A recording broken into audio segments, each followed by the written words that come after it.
थोड़े दिन में मेजर टेस्ट होते थे। आप कितने घंटे पढ़ाई करती थी? मिनिमम 5 to 6 आवर और कोचिंग अलग से? Yes sir. है ना, मतलब कुल मिलाकर दिन के कितने घंटे हो गए? 12 आवर्स। अच्छा, 12 घंटे पढ़ाई आपने लगातार करी है। तो किस तरीके का दबाव, कोई एक तमाम होता है ना, जैसे कोचिंग इंस्टीट्यूट में अपन जाते हैं तो ऐसी बातें होती हैं कि फैकल्टीज का बहुत दबाव है कि नहीं आपको इतने मार्क्स लाने पड़ेंगे, परिवार का थोड़ा सा प्रेशर रहता है, इस तरह का कुछ रहता है क्या? नहीं सर, मतलब प्रेशर तो बनता है, बाकी टीचर्स वगैरह की मोटिवेशन से हम्म। सब इजी हो जाता है, इतना प्रेशर नहीं हो पाता है। और घर पे रहकर तैयारी करते हैं तो इतना प्रेशर नहीं बनता है हम्म। सब। नहीं, अमूमन हमने ऐसा देखा है कि जो जैसे नीट की एग्जाम के लिए या पढ़ाई करने के लिए लोग इंदौर चले जाते हैं, या खासकर जो इसका हब माना जाता है कोटा, जो कि आत्महत्याओं के लिए भी काफी, अब जानती हो आप, काफी दूर दूर से बच्चे आते हैं। तो छोटे शहर में रह करके किस तरीके से आपने इसको क्लियर करा है? कोटा और इंदौर जाने पे डर रहता है कि मतलब डिस्ट्रैक्ट हो सकते हैं अपनी लाइन से, और यहाँ पर फैमिली भी रहती है और सर वगैरह का सपोर्ट रहता है, और यहाँ पर पर्सनल गाइडेंस मिलती है। पर्सनल गाइडेंस मिलती है, यस। ये बिल्कुल साफ बात है कि पर्सनल गाइड मिलती है। और भी हमारे साथ हैं, क्या नाम है आपका भैया? संदीप राठौड़। संदीप भाई, कितने नंबर है? 637। 637। हाँ। आपने किस तरीके से पढ़ाई करी, किस तरह से पूरा रहता था? मैंने सुबह तो कोचिंग लगती थी, तो कोचिंग तो पूरी होती थी। वो वहाँ की जो daily test series, minor test series, major test series, वो तीनों बराबर दिए, मतलब पेपर स्किप नहीं करे। हम्म। और बराबर क्लासेस भी लिए, तो उससे नीट का एग्जाम काफ़ी आसान हो जाता है। आप कितने घंटे पढ़ते थे, कितना प्रेशर रहता था? अ, जैसे पढ़ने की बात करें तो कोचिंग प्लस 6 आवर तो हो जाते थे, 11-12 घंटे, है ना। और प्रेशर की बात करें तो प्रेशर तो थोड़ा बहुत तो रहता ही है, टीचर्स का भी रहता है, फैमिली का भी रहता है। और प्रेशर के बिना पढ़ाई हो नहीं सकती है, तो प्रेशर होता था तो थोड़े बहुत सर से चर्चा करते थे, तो प्रेशर वगैरह सभी लिखा तो होता था। अभी ये क्लियर कर लिया है आपने, क्या बनना क्या है आपको आगे? डॉक्टर। डॉक्टर बनेंगे? तो कितनी खुशी है परिवार में, आप में क्या, कैसा लग खुशी रहा तो है? बता ही नहीं सकते, इतनी है। इतनी है, बता नहीं हाँ, सकते। क्योंकि मेरी फैमिली में पहला डॉक्टर बनने वाला हूँ। अच्छा, आपके परिवार में पहले डॉक्टर बनेंगे हाँ। आप, बधाई हो भैया। आपका क्या नाम है भाई? प्रद्युम्न कुमावत। प्रद्युम्न, आपके कितने नंबर हैं? 625। 625। जी सर। तो आपका कैसा रहा, कैसे पढ़ते थे, कितना दबाव महसूस करते थे?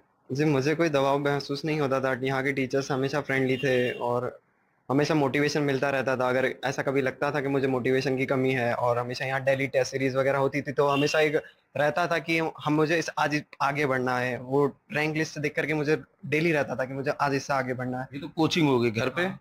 घर पर भी रहता था कि कोचिंग और घर दोनों मिला करके मैं 11 to 12 आवर्स पढ़ता था। हम्म। और घर पे तो मैं ज़्यादा पढ़ता नहीं था, मैं लाइब्रेरी ज्वाइन किया था, हम्म। तो मैं वहाँ पर पढ़ता था।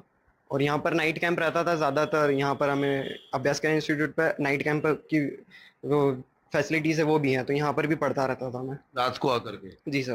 अच्छा, तो कितने घंटे पढ़ाई करते थे आप नॉर्मली भी, अगर ऐसे मैं हिसाब से पूछूं तो? जी, 11 to 12 आवर तो रहते ही थे। हम्म। अगर अपन थोड़ा बहुत भी मिनिमाइज कर दे कुछ, अगर अपन बीच में करते हो तो भी।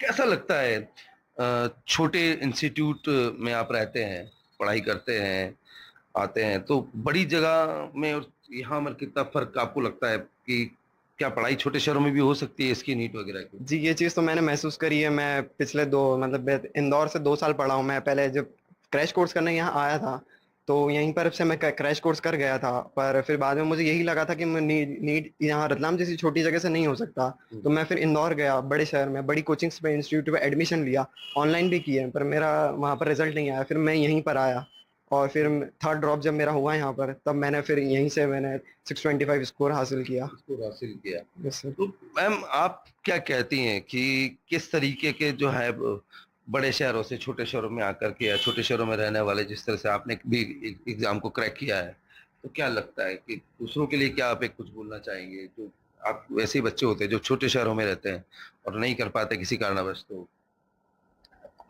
मतलब शहर से कोई फर्क नहीं पड़ता, आप अपने ऊपर है कि आप जितनी मेहनत करेंगे उस पर आपके मार्क्स डिपेंड है। और सिटी से फर्क नहीं पड़ता, आप भले ही कोटा में रहकर करें या रतलाम में रहकर करें, आप अगर मेहनत करते हैं तो आपको जरूर आपका स्कोर हासिल होगा। हमारे साथ जो है इनके टीचर्स भी यहाँ पर मौजूद हैं और इनसे भी थोड़ा-सा हम जानने की कोशिश करेंगे कि किस तरीके से बच्चों को इन्होंने शिक्षा दी है कि इतने बच्चे यहाँ से सर क्या नाम है आपका? मेरा नाम राकेश कुमावत है और मैं अभ्यास के इंस्टीट्यूट का डायरेक्टर हूँ। आपके यहाँ से कोचिंग से आपके यहाँ तकरीबन 5-6 बच्चे जो हैं उन्होंने एग्जाम को नीट के एग्जाम को क्रैक किया है। थोड़ा सा जानना चाहते हैं किस तरीके से बच्चों को पढ़ाते हैं, क्या मेहनत रहती है? देखिए सर, हमारी शुरुआत जो होती है वो क्लास से होती है और क्लास में सबसे पहले हम आते ही टेस्ट लेते हैं बच्चों का, ताकि बच्चा रोज का रोज पढ़ सके, जिसको हम डीटीएस बोलते हैं। फिर उसके बाद क्लासेस लगाते हैं, टाइम टू टाइम उनका रिवीजन करवाते हैं, बच्चों को बीच बीच में मोटिवेट करते हैं ताकि वो डिप्रेशन में नहीं जाए, और ये साल भर चलता रहता है। और लास्ट में जो है रिवीजन टेस्ट और रिवीजन क्लास के थ्रू हम जो है बच्चे की प्रिपरेशन को परफेक्ट करते हैं, ताकि वो नीट जैसे एग्जाम को आसानी से क्लियर कर सकें।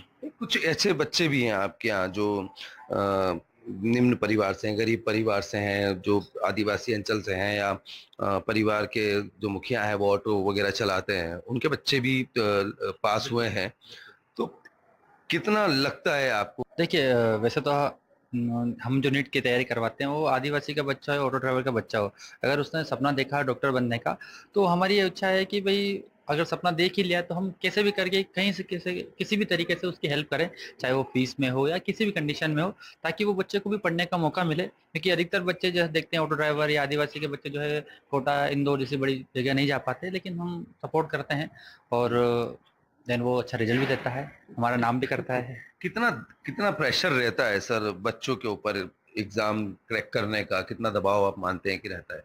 देखिए प्रेशर की बात की जाए तो वैसे तो यूँ तो प्रेशर रहेगा ही, सही 25 लाख बच्चे एग्जाम दे रहे हैं, 1,06,000 सीटें हैं, तो प्रेशर तो है। लेकिन उसको अगर सही तरीके से लिया जाए, बच्चों को बार बार मोटिवेट किया जाए, है ना, उनको रिलैक्स किया जाए, तो डिप्रेशन में जाके अच्छे से पढ़ाई करेगा तो नीट इजिली निकाल लेगा। सफलता हासिल करने के लिए जरूरी नहीं होता है कि आप बड़े शहरों में या बड़े कोचिंग इंस्टीट्यूट में ही पढ़ करके पास हो जाएं। अगर आपके पास हौसला है तो आप छोटे शहरों से भी निकल करके और इन बच्चों की तरह नीट की एग्जाम को पास कर सकते हैं।